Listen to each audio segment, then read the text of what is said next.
Good morning. Welcome here. Let's give it up for Joel Chasnoff. Pretty funny guy, huh? And Joel, we're glad you made it here. We're glad you made it through the IDF. We're glad you didn't actually need those dog tags in the end, Joel. Welcome. Thank you. It's great to see so many people here. Welcome to our 5th annual Z3 Zionism 3.0 conference. Yeah.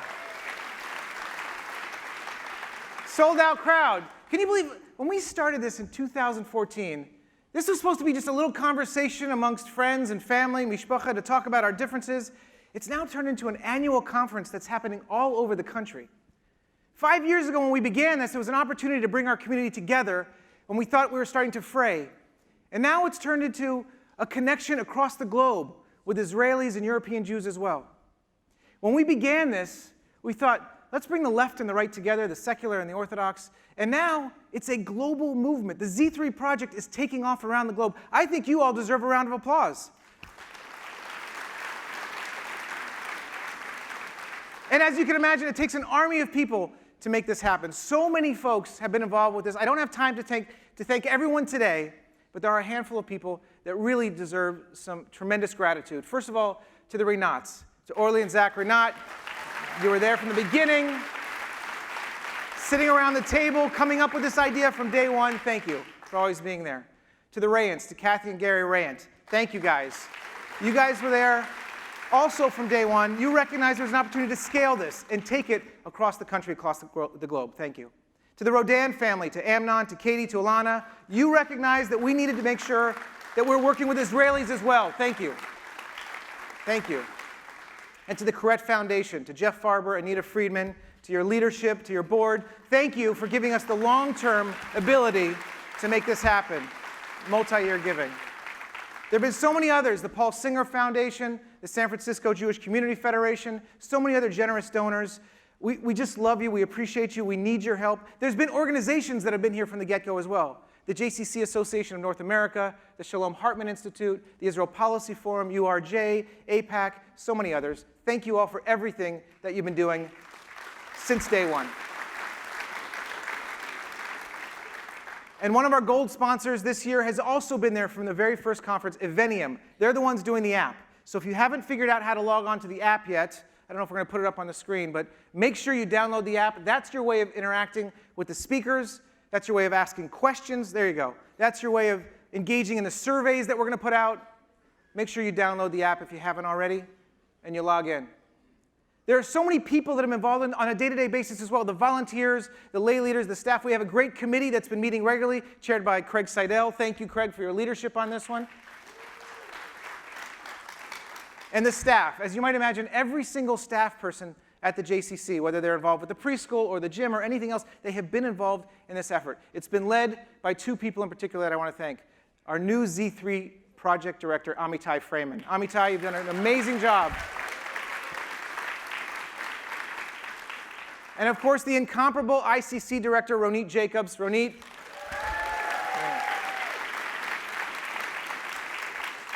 By the way, in addition to all the work that they've been doing since forever on this, they were here when it was still dark out this morning at 3 or 4 in the morning because we got a phone call. Like, I just can't make this up. We got a phone call that when the caterers went out this morning to grab the catering truck for the food today, the catering truck, which was parked in downtown San Francisco, was stolen last night. No joke. So be patient with us on the food today. They've been working since the crack of dawn to figure out the food situation. You may not notice, or you might. It might just be a lot of bagels and lox today. Regardless, that's not why we're all here, right? We're here to have a great time. We're here to talk about what this is all about. And who better to launch this conference than the President of the State of Israel? I ask you to turn your attention to the screens for a brief message. Dear friends, my dear friends, greeting to all of you from Jerusalem. I wish you a warm welcome and Mazel Tov as your Z3 conference celebrated its 5th anniversary. Today, 71 years since the establishment, Israel is a strong, strong country. We have a vibrant democracy, economic growth, and low employment rate. Israel is a world high-tech power and a world center of excellence in many fields. However, like other countries, Israel has its own division of opinion and challenge us on our way to our mission and identity. I have identified them as the 4 tribes sectors of Israel. Our tribes are becoming closer and closer in size. And our task at home is to find way for the 4 sectors to respect each other and work together. But that is not the whole picture.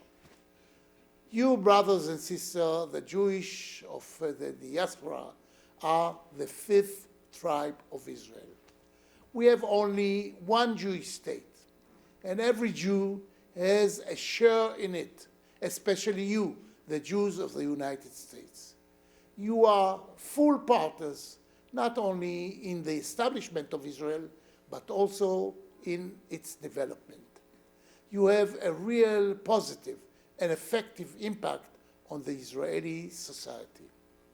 I ask you, don't stop engaging dialogue between us. Israel is the most daring enterprise in the history of the Jewish people, and it is our common mission to safeguard the Jewish state, democratic and Jewish, bedibur echad, in a single world, Jewish and democratic. Have a wonderful and fruitful conference. God bless all of you. And shalom to all of you once again from Jerusalem.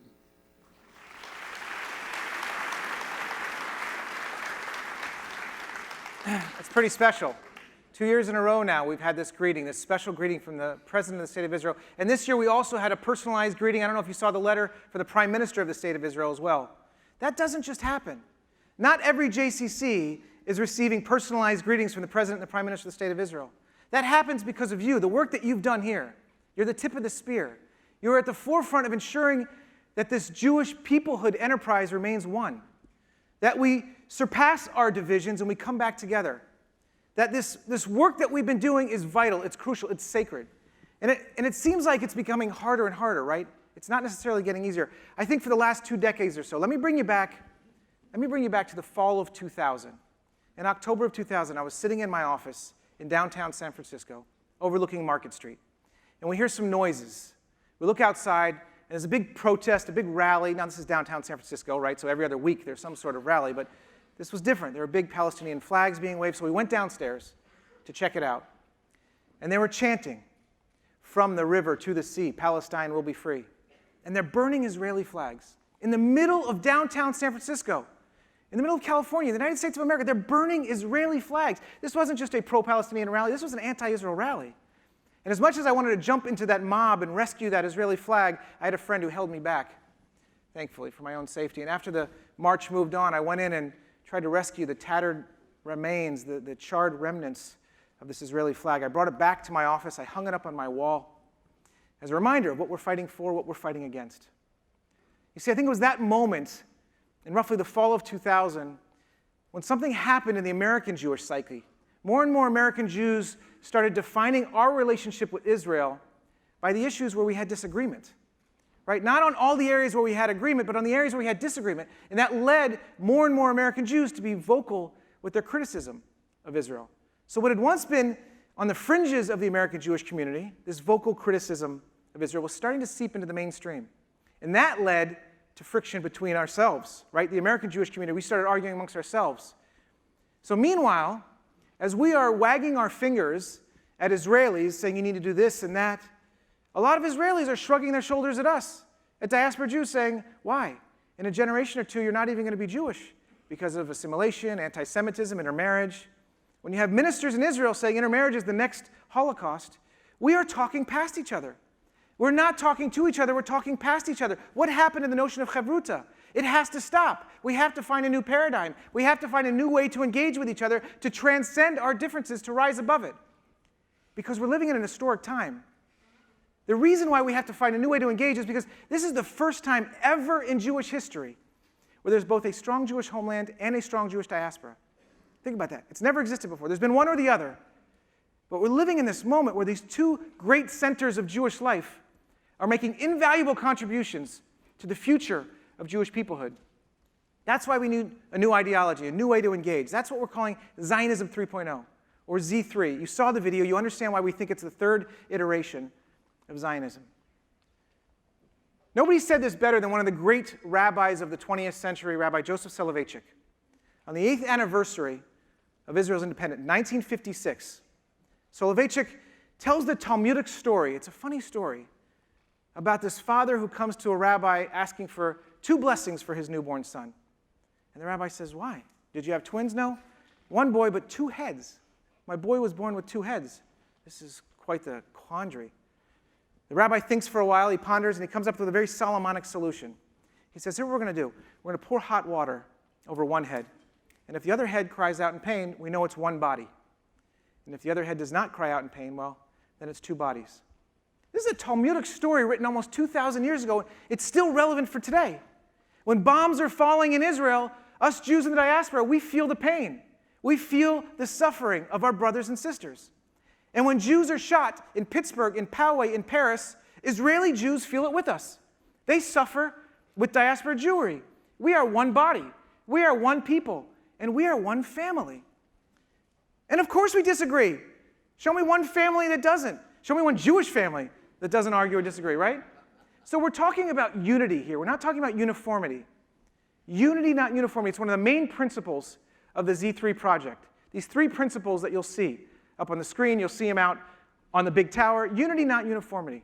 It's about rising above our differences. It's about using our differences to engage, to have a conversation, but it's about transcending them.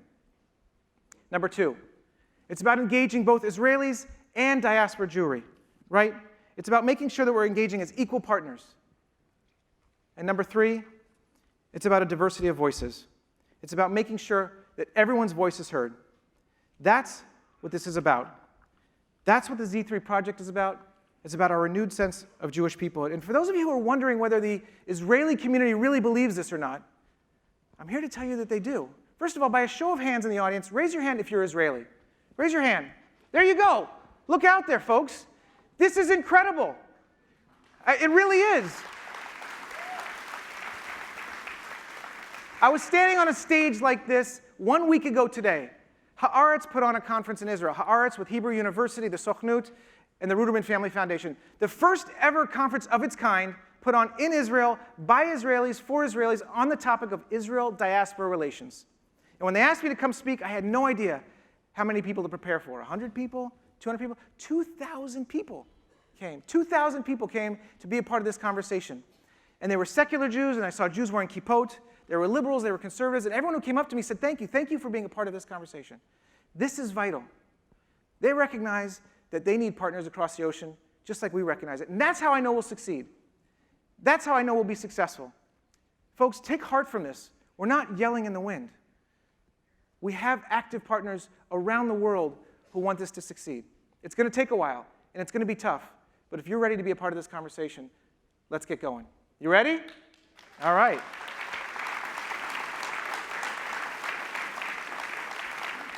All right, so here's the structure of the day. Here's what you can expect. First of all, we start the day and we end the day with these incredible bookends. Our opening and closing plenary, we're going to be hearing from 2 of the greatest living prophets today.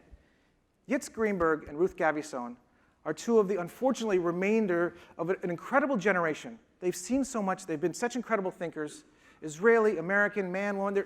They are going to bring together ideas that are going to elevate this conversation above the partisanship, right? Above the differences. We also have incredible keynote speakers. Former Deputy Prime Minister Tzipi Livni and Pulitzer Prize winner Bret Stephens, also our keynote speakers today. Yeah. And then as we leave this opening plenary, we have 3 breakouts. And the breakouts will follow the theme of the day. 1 people, 2 centers, 3 opinions. So the first set of breakouts are going to be about this question, are we still 1 people? Should we still be 1 people? The second set of breakouts are about this idea of 2 centers. And the third set of breakouts is going to be about this idea of multiple opinions. Can there be multiple paths to the same truth? You're going to hear from brilliant scholars. You're going to hear from people like Blue Greenberg. You're going to hear from Danny Gordis and Yossi Klein Halevi. You're going to hear from Yehuda Kurtzer. You're going to hear from Amanda Berman, activists like Tahila Friedman. I can't even name all the great speakers. You're going to hear from Ruth Calderon, Sarah Hirschhorn. And for those of you who want to do as much talking as listening, because there are a few of you in the audience, I know, you don't have to just go to a traditional panel. We have interactive sessions for you as well. We have podcasts, we have text study, we have roundtable discussions led by Gen Zers, by the way. This is probably one of the few conferences on this topic where you're going to have teens and Gen Zers here to lead the conversation. We have a great, great day for you. So let me just end with this. I don't want to keep you waiting anymore. I know you're waiting for a keynote speaker, but I have one last question for you. Some of you know the answer to this, but some of you don't. Raise your hand if you did not know that Israelis have a different dreidel than us in America. Israelis have a different dreidel. Yeah, so some of you still didn't know this, right? But it makes sense, right?